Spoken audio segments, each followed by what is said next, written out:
ઓમ નમો નારાયણ. હું બળવંત કાયાકલ્પ આયુર્વેદિક મેટોડા રાજકોટથી. હાલ અમારો કેમ્પ ખેરાલુ ગામમાં જે અમે સંપન્ન કરી અત્યારે રાજકોટ રવાના થઈ ગયા છીએ. અને બાપુનો જે 27 તારીખથી જે મૌન અનુષ્ઠાન ચાલુ છે, આજે રાતના 8 વાગે બાપુ મૌન અવસ્થા છોડે છે. અને એમના જે કેન્સરના દર્દી જે પીડાય છે એમના માટે બાપુ મૌન અનુષ્ઠાન છોડી અને 2 શબ્દ ખાસ કેન્સરના દર્દીઓ માટે કહેશે. જી બાપુ. ઓમ નમો નારાયણ. સોમ બ્રહ્માત્મા શાંતિ. ભારત કેન્સર મુક્ત અભિયાનમાં મારા જે કેન્સરના દર્દીઓ છે, મારા સુધી જે દર્દીઓ પહોંચે એને ધન્વંતરી ભગવાન, હે શિવ, હે મારો ધર્મ એમને એકદમ સારું કરી દે.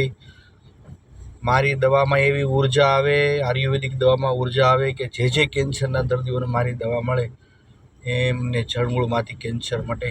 આ મારા અંતરથી આશીર્વાદ આપું છું. નમો નારાયણ.